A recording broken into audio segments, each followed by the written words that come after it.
This video is brought to you by Brilliant. Today, Republicans secure control of the US Congress. French prosecutors seek a jail sentence for politician Marine Le Pen, and Donald Trump makes further appointments to his incoming cabinet.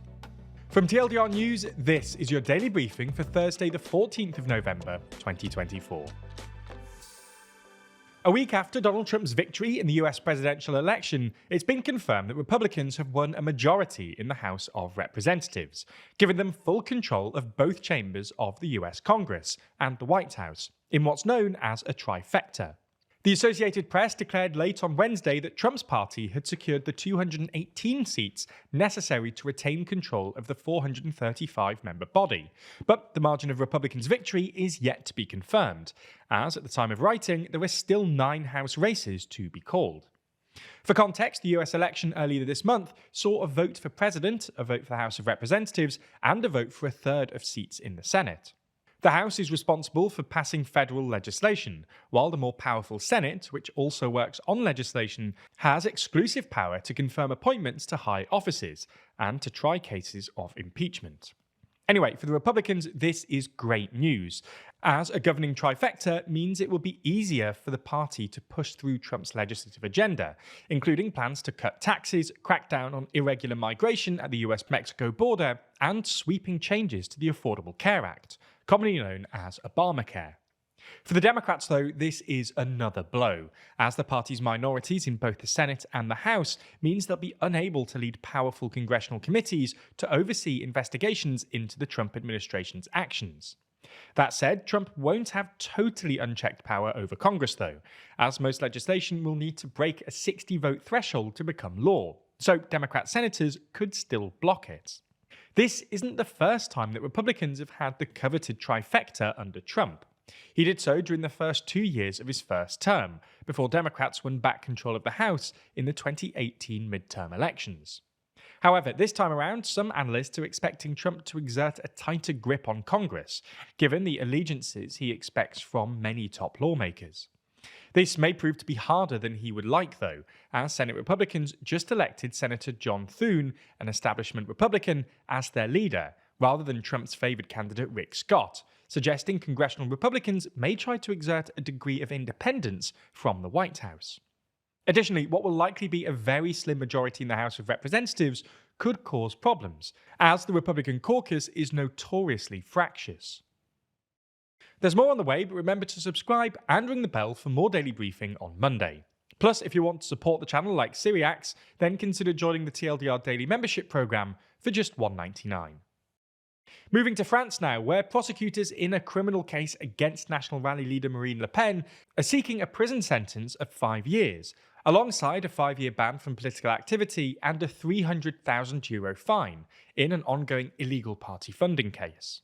Le Pen, alongside another 20 senior party figures, have been accused of hiring assistants who worked on party business, rather than the European Parliament, which were paying their wages.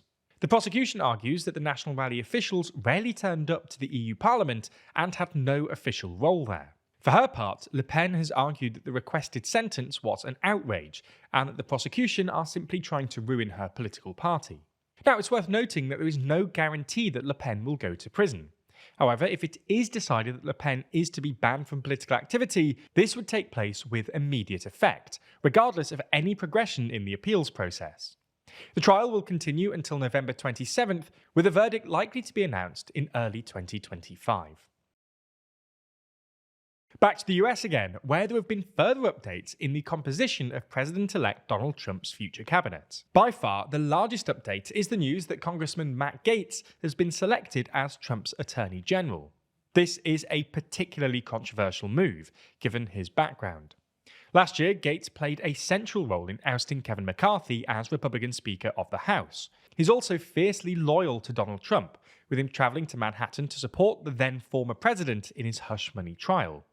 However, his actions outside of politics have drawn the most controversy. Gaetz was previously under investigation by the Department of Justice over the alleged sex trafficking of a 17-year-old.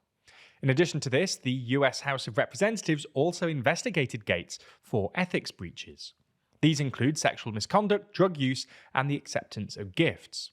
For his part, Gaetz denies these allegations. Trump has already been clear that he intends to use Gaetz as a wrecking ball to change the Department of Justice. Speaking about this, Trump said Matt will root out the systemic corruption at the DOJ and return the department to its true mission of fighting crime and upholding our democracy and constitution. And finally, we end with another segment from TLDR's Jack Kelly over in Baku, Azerbaijan, at the United Nations COP29 Climate Summit. Earlier today, Jack spoke to White House National Climate Advisor Ali Zaidi about what the US has done under Biden, his thoughts about Donald Trump, and climate innovation. Here's their interview recorded today in the US delegation office at COP. My name is Ali Zaidi. I am the National Climate Advisor for the United States and Assistant to President Biden. So under President Biden, there's obviously been a whole bunch of progress on climate change and all kinds of similar sustainability goals. Could you give us a quick outline of what's been achieved over the last few years? Over the last 4 years, the United States has doubled its pace of decarbonization, pulled $1 trillion of private investment off the sidelines, 600 and counting new factories across the country under construction or already producing clean energy materials, and 100 gigawatts of clean energy deployed. That's 25 million homes worth of clean power online since Joe Biden took office. A lot of the messaging around climate from the US and other countries has been the economic benefits surrounding it and getting ahead in the green transition. Do you think that's been communicated effectively, and do you think there has been economic benefit already? The president has really reshaped the paradigm on climate action. No longer a conversation about sacrifice, rather a conversation about opportunity. Across the United States, we've proven out climate action as the foundry for economic growth and opportunity. The virtual factory floor where we are lifting up communities and lifting people into middle-class jobs. If the question is, have we done enough of helping people understand the opportunity? No, there's more work to be done, both on taking on the climate crisis, but also enlisting more and more folks, more capital, more businesses behind this massive economic opportunity, not just for the US, but for the world. Following the recent election, there's obviously going to be a change of administration come next year. And I was curious on your thoughts about what we should expect from that regarding the US's place in climate leadership and also climate action more generally. I'll leave it to the next administration to outline its priorities. But what's clear to me is that all across America, at the state and local and tribal level, across sectors and industries, private companies, public leaders, labor, industry, rural, urban, everybody sees this opportunity and is running forward to seize it. The US is going to keep driving forward the pace and progress on climate change because the people in the United States have a taste of what that economic upside looks like, and they want to keep chasing for it. Thus far, do you think the developed world has done enough to support other countries with the climate transition, especially considering that in the coming decades, a lot of emissions are expected to come from developing nations? You know, a big reason for gathering at the COP here in Baku is to bring countries together on this very imperative. There's an opportunity in front of us. We can lift up more countries into building out a clean energy economy. That's good from an emissions perspective, it's good from a solidarity perspective, and it's good for all of our economic and national security, because the faster we can run towards a 1.5 degree aligned future, the less risk we all take on. So hopefully, coming out of this COP, we have a clearer set of targets defined and a clearer process for mobilizing the necessary capital into the developing world to make sure we build out clean energy economies everywhere. Finally, looking at the kind of investment and technology that's going on in the US and around the world, do you have any particular hopeful things you're looking at in the future of things that could really pull us forward? I'm so excited about the technological progress that's taking place, but also the progress in actually turning these ideas into reality on the ground. Think about enhanced geothermal, bringing a technology that was used to frack for oil to tap into a clean energy resource that sits beneath our feet.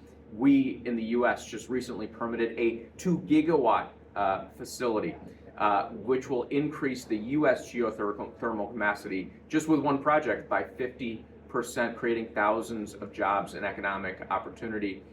You see that same sort of creativity playing out in the transportation sector, where it's not just the battery technology of a decade ago, but we're moving rapidly towards batteries that last longer, are more durable, use fewer critical minerals and resources, and by the way, drop into a circular economy. So we aren't having to go back to the mine again and again to feed this new industry.